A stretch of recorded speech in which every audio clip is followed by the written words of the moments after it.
But I don't think we have anything to worry about. And I think too, the times where you start to feel stressed about it, just think about your situation, or think about like, if you're in your house staring at the four walls and you feel like you don't have a lot of shows on your calendar, those are the times where it feels easy to feel like, well, maybe there's too much of us, or maybe I shouldn't sponsor anyone because maybe she's going to be in this situation or whatever. But again, always just come back to, it's so important to separate your business from your sponsoring business. What you have going on right now, chances are you did to yourself, like I do to myself, and it has nothing to do with Premier, it has nothing to do with Sierra Vista or the opportunity or the people or anything. It's you, and it's your business, and that's totally separate from whether or not, you know, someone else should be given this opportunity. So I just want to emphasize that again. Okay, any other objections that you guys want to, that come to mind, or did we cover them pretty well? I think we're good. Okay. Closing the deal. We just talked about Joni's 2 questions, which I've been using. I think they're fabulous. I really like them. As far as specific, like what specific things you do to follow up, what types of things do you guys do? What do you do, Nikki? What do you mean? Now we're talking about following up. Following up. Mm-hmm. Well, And closing the deal. How do you close the deal? What I just handed out doesn't. I guess I should have waited because we're not even talking about that. I'm sorry. We'll talk about that. So after done the one-on-one, Yes. and we say goodbye, or Yes. we're still talking. We said goodbye. Oh, okay. Goodbye. Bye. Thanks. Okay, so the right answer is I call her in 2 days and ask her what she's thinking if she has any questions. Right answer. I wasn't doing that before, but I am now. Good girl. Okay. Okay. And what do you say when you make that call? Hi, it's Nikki. I don't know. What do I say? I just ask her if she has any questions. Okay. I asked if she has any questions. I asked if, because usually by the time I leave, usually they've already told me, no, I don't think so. I'm a 5, I get that a lot. I'm a 5. But, have you thought any more about doing it? Have you talked to your husband about it? And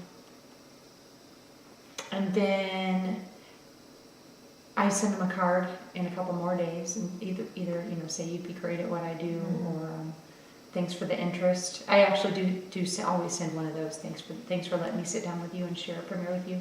If you ever change your mind in the future, contact me. And then, sometimes I'll call him again in a month or 2, and most of the time I don't. Okay. There So you go. working on that. Okay. Have you said that you haven't had time to start making any of those follow-up calls for the people from... Oh no, I've called a few. Oh, of you them. have? I've Oh, good. called a few Okay. of them, yeah. And so what have you said? Like, how did you... Well, my one girlfriend in California, I've got 2 girls that they're going to do it. It's just when. So I'm trying to, make that happen. But the one girl in California, I called her, and she's a mother of 4, stay-at-home mom. She does nothing. And they're redoing a house right now, and I'm like, oh, you could have some extra money right now if you had started this. And I said, it's not too late. Go ahead and do this, and plus it'll give me a great excuse to come home and visit. And so Sometimes when you're a stay-at-home mom and that's all you know and you do nothing, you feel like you're really busy all the time, and you don't feel like you can fit a business in, and you don't feel like you can leave your kids with your husband, and you don't want to pay a babysitter, and sometimes it's really hard that she can do it, and she'd probably be great at it and probably be really good for her, but it's probably really hard for her to see herself leaving the house, because she is a stay-at-home mom and that is her job. She cleans the house and she cooks meals and she makes sure they get their homework done and she does all this other so stuff. I need to bring that up next time then. Yeah. Yeah. Maybe the talk specifics. about her role as a mom and if she feels like she's missing out on anything. Because I had lost myself, like I was gone. There was no Nikki anymore. I was just a mom, and you could even talk about that. Maybe you could make her happier in the long run. Yeah. And with being a single parent, the kids always wanted me to get a life. And I felt bad when I'd go out and do something because I wasn't at home, because I worked all day long, wasn't at home for them. They're 13 and 16 now. They can fend for themselves. This is a really great way for me to say, hey, I'm out there being productive. I'm getting away from you. I'm getting away from work. and I can go out with the ladies and have a good time in a healthy environment. And I'm making money too.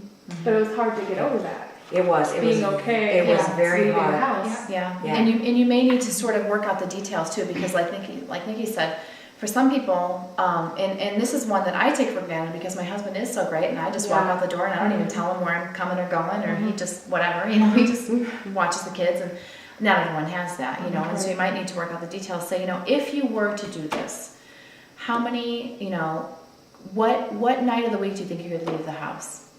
Saturdays. Right. She needs Or- to talk about it with her husband. Yeah, like what night, you know, does your husband watch the kids? Do you think, you know, could you leave him with the kids one night? If the answer is no, well, you know, we make enough money that you can hire a babysitter. Do you have any babysitter? You know, really starting to work on the details, because that's a really good point. It might be so overwhelming Right. for her. And that goes back to what you said earlier, what we were talking about earlier about the time thing Yeah. too. That they don't realize that she probably thinks she has to do 10 shows Right. a month, and I Yeah. can't do that. And she Yeah. probably feels busy enough. Yeah. Yeah, and you could just say, you know, one Saturday a month, one Saturday night a month. Would it be nice to just get dressed up and leave the house, you know, leave the kids with him, or if he's not willing, you know, hey, get a babysitter, and he has a night off too. He'll be so excited, he'll be shoving you out the door because he can have his night off. You know, I just worked that out with one of my jewelers. It was such a source of frustration between her and her husband. I said, hire a babysitter. Hire a babysitter, he gets the night off. You get to go do your show. You will both be so much happier. You won't have this between you anymore, you know? And it's worked wonders, you know? Huge. And, you know, I know, and now I can say that from experience, we make good enough money, we can hire, you know, you can pay a babysitter. I've been doing it for a year. Every show, every time I go anywhere, I'm paying a babysitter, you know? And it's still worth it to me. I still make good money on my shows, even when I come home and pay the babysitter $30 or $40. Yeah. So I can say that from Thanks, experience. Yeah. Yeah. I'll use that, definitely. I'll be Yeah. calling her in a couple days. One thing that I've learned is every time that I've ever called someone and said, "Do you have a question?" What do they say? No. No. They say no. No. It's not an effective question to say, "Do you have any questions?" That's true. You want to ask. They always say no. They say no, and then you're sitting there going, Okay. well, Have a nice great, day. you know, and there's nowhere, the conversation doesn't go anywhere. So you want to ask I always really, have to follow up with other stuff. I guess I shouldn't even start with that. yeah, don't even start with that.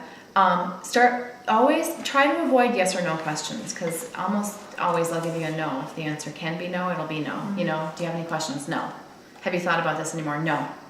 Have you talked to your husband? No. All of those questions they're all you can answer no to.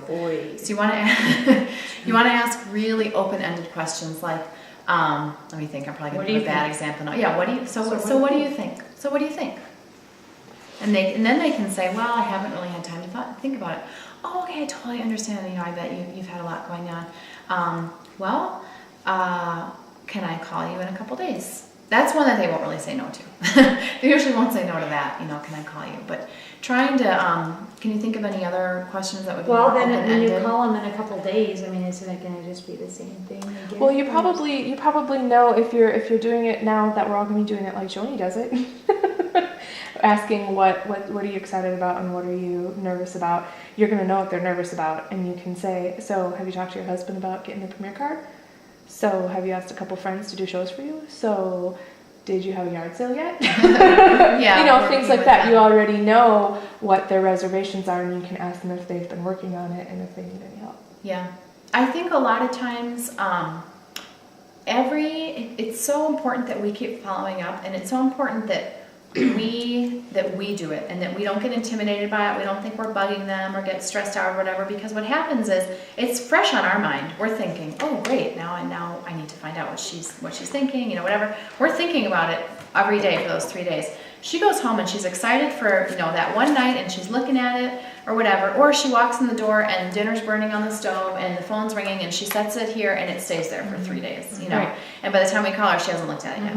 So it's not that she's not interested or whatever, but we get really intimidated by that. I know I still do, you know, but when we call and when they say they haven't said anything yet, and then we don't know where to go from there, and we think, if I call again in a couple of days, she probably hasn't looked at it, but maybe she has time, you know.